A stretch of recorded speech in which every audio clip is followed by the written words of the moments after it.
January 3rd, 2026, 2:47 a.m., Caracas, Venezuela. 4 Black Hawk helicopters descend on the presidential compound. Operation Libertad, 18 months in planning, is about to change Latin American history forever. U.S. Special Forces, Delta and SEAL Team 6 breached the outer perimeter. Their target? Nicolás Maduro Moros, President of Venezuela, wanted by the United States on charges of narco-terrorism. They find him in his bedroom. With him, his wife, Cilia Flores, herself facing U.S. drug trafficking charges. Neither resists.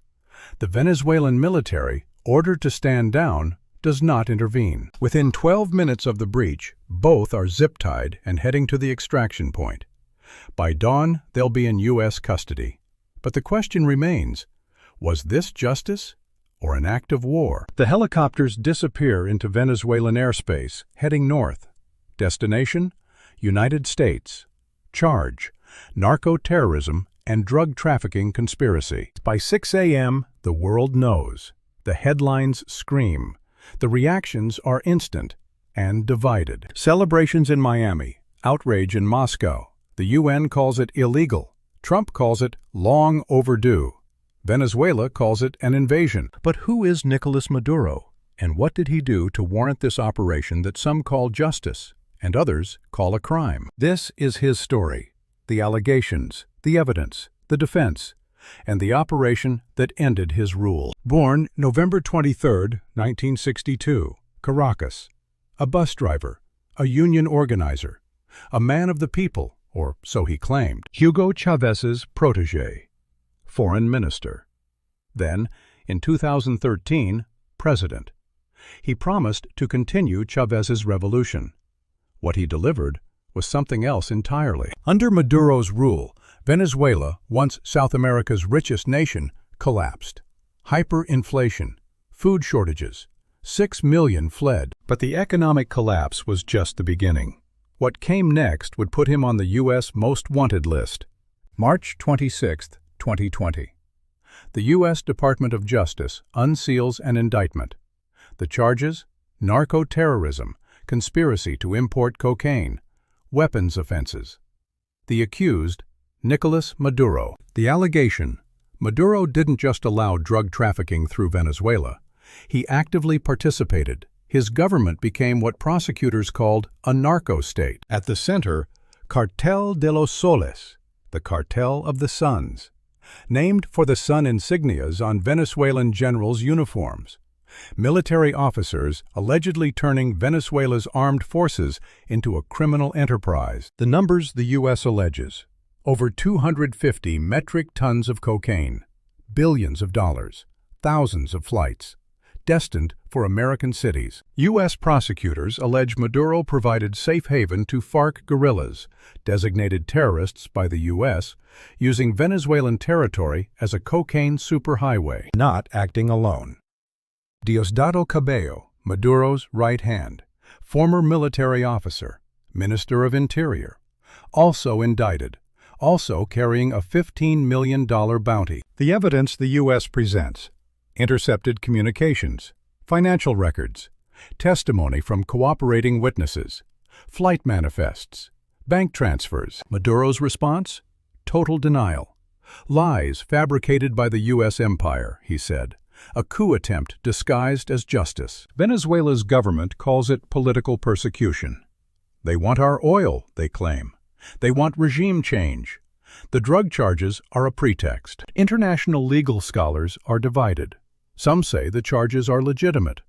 Others question whether capturing a sitting president violates international law. The U.S. says, these aren't just charges on paper. These are American lives lost to cocaine allegedly trafficked through Venezuela. Families destroyed, communities ravaged. Venezuela says, look at our people, suffering under U.S. sanctions. Economic warfare, they call it. Who's the real criminal? The sanctions are real. The economic collapse is real. But the causation? Disputed. Is Maduro a victim of U.S. aggression? Or did his corruption destroy Venezuela first? What's not disputed? The human rights record. The UN documents extrajudicial killings, torture, forced disappearances. Thousands detained, hundreds dead in protests. Opposition leaders jailed. Journalists silenced. Activists disappeared. Critics called these crimes against humanity. Maduro called it maintaining order. 2018. Maduro wins re-election. The opposition and dozens of countries call it fraudulent. Juan Guaidó declares himself president. Venezuela has two presidents. The world chooses sides. 60 countries recognize Guaidó. Russia, China, and Cuba back Maduro. Venezuela becomes a proxy for great power competition.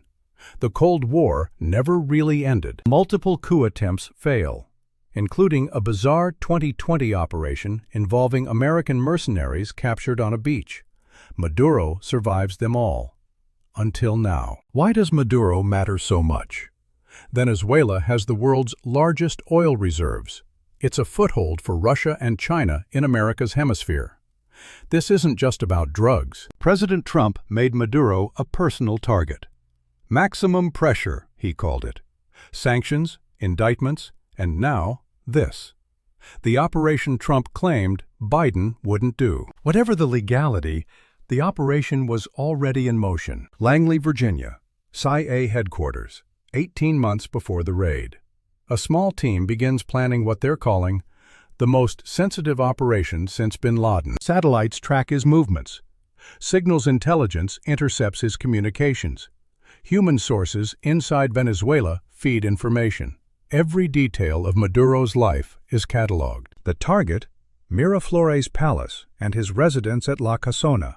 24-hour security, Venezuelan military protection, multiple escape routes, heavily fortified. The team, America's most elite operators, Delta Force, SEAL Team 6, men who've done missions like this before, but never against a head of state in power. Presidential authorization required. Trump reportedly gave it personally. The legal justification, he's an indicted fugitive.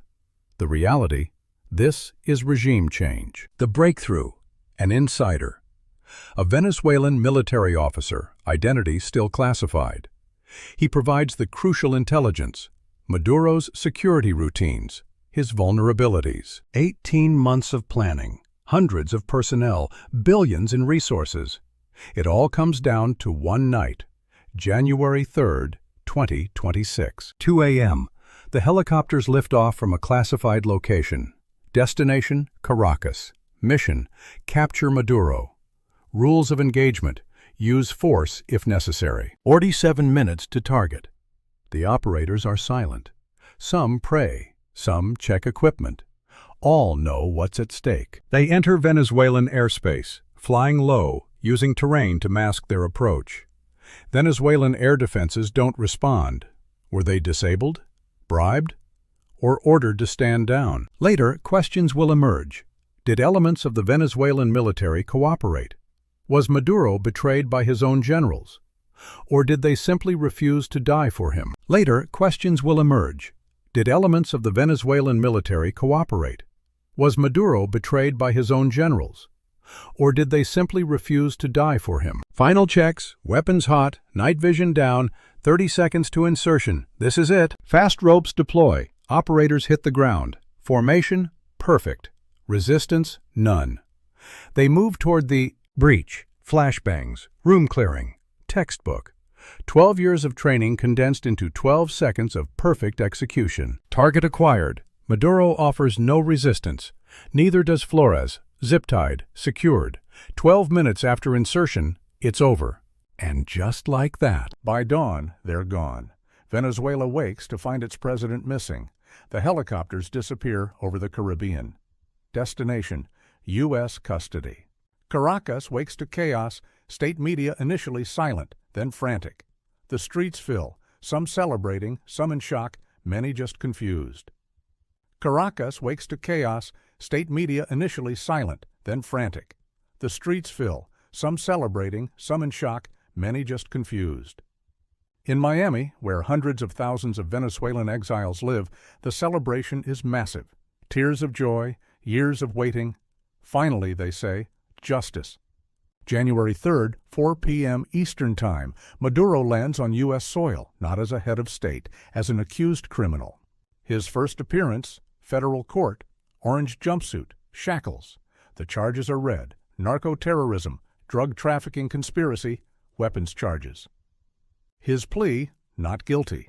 His defense team calls it political persecution and international law violation. They demand immediate release. The judge's ruling, held without bail, flight risk, danger to the community. Maduro will await trial in federal custody. The former president goes to prison. In Caracas, the government denounces it as an act of war. Diosdado Cabello, Maduro's second-in-command, assumes power. He vows Venezuela will never bow to the empire. The region destabilizes, border tensions spike, oil prices fluctuate, migration could increase. Colombia, Brazil, and Guyana brace for spillover. Russia issues a stark warning. This sets a dangerous precedent. Moscow reminds Washington that Russia still has military assets in Venezuela. China, Venezuela's largest creditor, calls it illegal. Beijing has $60 billion invested in Venezuela. This isn't just about Maduro, it's about whether the U.S. can unilaterally remove leaders who oppose it. Maduro's defense team assembles. Top international lawyers argue this violates the Vienna Convention, sovereign immunity, and sets a terrifying precedent for any leader who opposes Washington. America itself is divided. Republicans largely support it. Democrats largely oppose it. The split is stark. 65% of Republicans approve. Only 11% of Democrats do. Comparisons immediately arise. Manuel Noriega, 1989, also a drug trafficking dictator, also captured by U.S. forces. The operation worked, but at what cost? Panama, 1989. Hundreds of civilians died. International condemnation rained down. But Noriega did spend 17 years in U.S. prison. Was it worth it? Depends who you ask. Perhaps most mysterious, the Venezuelan military does nothing. No rescue attempt, no retaliation. Did they betray Maduro, or did they simply choose survival over loyalty? Audio specs. Celia Flores faces her own charges. Once Venezuela's First Lady and National Assembly President, now federal prisoner number 26,847. Her nephew already serving 18 years for drug trafficking. The trial is months away, maybe years. The legal battle will be historic. The evidence, massive. The stakes, unprecedented. A former head of state on trial for narco-terrorism. The Venezuelan people? Divided. Some celebrate liberation, others see invasion, most are just exhausted. 20 years of crisis and still no clear end. Venezuela's democratic opposition faces a dilemma. They wanted Maduro gone, but not like this. U.S. military intervention undermines their legitimacy. We should have done this ourselves, they say. Venezuela now stands at a crossroads. Will there be new elections? Will the regime hold? Will this spark civil conflict or regional crisis? Nobody knows. The precedent terrifies many. If America can capture Venezuela's president, what stops China from doing the same to Taiwan's? Or Russia to Ukraine's? The rules just changed. Here's what we don't know yet: the full evidence. Much is classified. The trial will reveal whether the U.S. case is ironclad or whether this was regime change dressed as justice. And Nicolás Maduro sits in a federal cell, awaiting trial, awaiting history's judgment. So who's right? Is this justice for drug trafficking, or is this regime change? Is Maduro a criminal who deserved capture, or a sovereign leader who was kidnapped? The prosecution argues this is about drugs, about cocaine flooding American streets, about a narco-state that needed to be dismantled. The evidence, they say, speaks for itself. The defense counters, this violates international law, violates sovereignty, sets a dangerous precedent. And ask yourself, if the evidence was so strong, why not extradition? Why a military raid? Context matters. The Trump administration tried for years to remove Maduro. Sanctions, coups, recognition of opposition. This wasn't just about drugs, it was regime change that finally worked.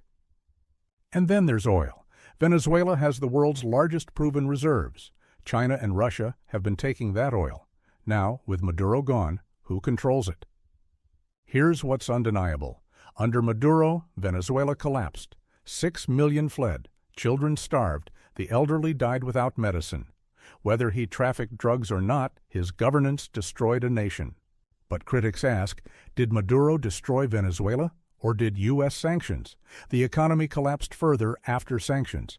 Children died because medicine couldn't be imported. Who's responsible? American families who lost children to cocaine overdoses say, justice. Finally, this man facilitated poison coming into our communities. He deserves this. Venezuelan families who lost children to Maduro's repression say, justice. Finally, this man tortured, killed, disappeared our loved ones. He deserves this. International law experts worldwide ask, can one nation unilaterally arrest another nation's leader? The UN Charter says no. But what if that leader is committing crimes against humanity? Critics point out the International Criminal Court exists for cases like this, but the U.S. doesn't recognize its jurisdiction. So America becomes judge, jury, and arresting officer. America has 800 military bases worldwide, has intervened in Latin America dozens of times. When critics call this imperialism, they're not inventing that concern. The history is real. But here's also true. Maduro rigged elections, jailed opponents, destroyed Venezuela's democracy. Whatever sovereignty he claims, he violated his people's sovereignty first. Here's the truth. It's complicated. Maduro likely did traffic drugs. He definitely destroyed democracy. America definitely violated international law. Victims exist on all sides. The trial will matter. The evidence will become public. We'll finally see, is the U.S. case ironclad, or was this geopolitics disguised as law enforcement? Meanwhile, Venezuela remains in crisis. Maduro's capture didn't fix the economy, didn't feed the hungry, didn't heal the broken. The work of rebuilding has barely begun. Across Latin America, leaders wonder, are they next? Nicaragua's Ortega? Cuba's leadership? Anyone who defies Washington? The message has been sent. In America, it's already politics. Trump claims victory. Democrats cry foul, moderates are divided, and 2026 midterms are coming. Even this becomes a campaign issue. Maduro's likely fate? If convicted, life in a U.S. federal prison. He'd be 62 now, probably dying behind bars, unless there's a political deal or unless he wins at trial. Cilia Flores faces her own trial, her own potential life sentence. The couple who ruled Venezuela together may spend their final years in separate federal prisons. History will judge this operation, but history's judgment depends on what happens next. Does Venezuela become democratic, or does it descend into chaos? The story's not over. So was this right or wrong, just or unjust? The answer is yes, both. It depends on which principles you prioritize, and reasonable people disagree. The drug war has raged for 50 years. Billions spent, millions incarcerated, cartels still thrive. Will Maduro's capture change that, or is this just one more headline in an endless war? Who benefits? Trump's political base? U.S. oil interests? Venezuelan exiles? The Venezuelan people? All of the above? Motives are never pure in geopolitics. The precedent is dangerous. If militarily powerful countries can just capture leaders they don't like, international order collapses. Might makes right, again. Can Maduro get a fair trial in the U.S. after Trump's rhetoric, after the military raid? Can any jury be impartial? The American justice system's credibility is being tested. In all this geopolitical chess, remember, real people suffered. American families lost children to cocaine. Venezuelan families lost children to bullets.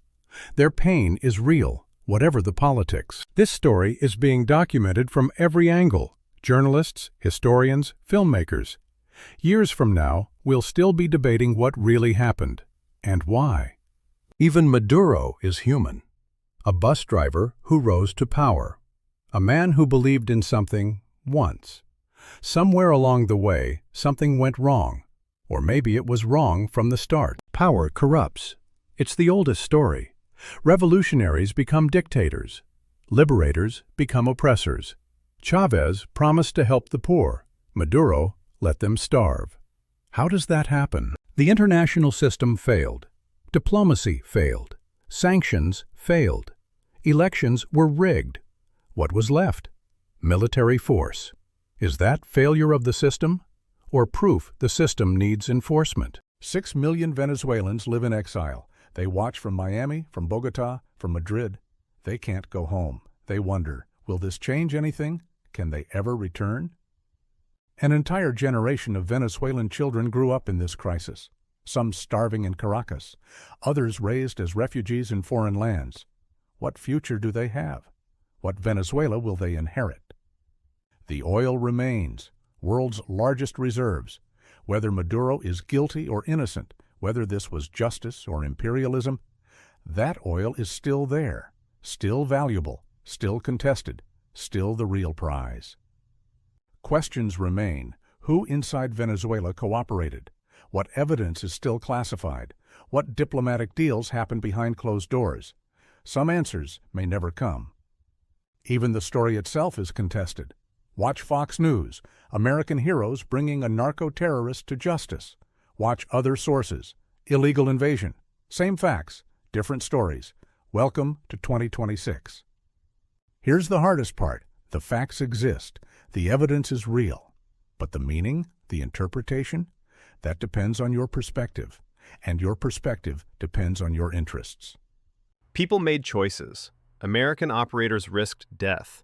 Venezuelan soldiers chose sides. Families were torn apart. Beyond the politics, real humans faced real consequences. January 3rd, 2026 will be in history books. Children decades from now will study this. The question is, what will the textbooks say? Hero story? Cautionary tale? Both? What would you do if you were president with evidence of drug trafficking killing Americans? If you were Venezuelan watching your nation destroyed? If you championed international law? Easy to judge, harder to choose. The trial will be the reckoning. All the evidence public, all the arguments aired. 12 Americans will decide. Not politicians, not generals, a jury. That's the system, for better or worse. Maduro's capture is not the end of Venezuela's story. It's maybe the end of one chapter. What comes next determines whether this was worth it, whether anyone benefited, whether justice was served. The world order shifts. If America can do this, others will try. Rules-based order or might makes right? We're finding out in real time. And the implications extend far beyond Venezuela. The moral ledger is complex. Maduro likely committed crimes. America likely violated international law. Venezuelans suffered. Americans suffered. Justice is served and violated simultaneously. Somehow, both are true. Nicolás Maduro sits in his cell. What does he think about? Does he feel guilt? Rage? Resignation? We can't know. Despite everything, his inner life remains his own. Human mystery persists. Do the victims feel justice? Some do. The American mother who lost her son to cocaine. Finally. The Venezuelan mother who lost hers to bullets. It doesn't bring him back. Justice is personal. This story isn't over. The trial is months away. Venezuela's future is uncertain. New evidence will emerge. Perspectives will shift. We're living through history, not reading about it. So we return to where we started. 4 helicopters, 1 operation, and the question, was this justice? The answer depends on which justice you mean, and whose. History will decide what January 3rd, 2026 really meant. We're just living through it.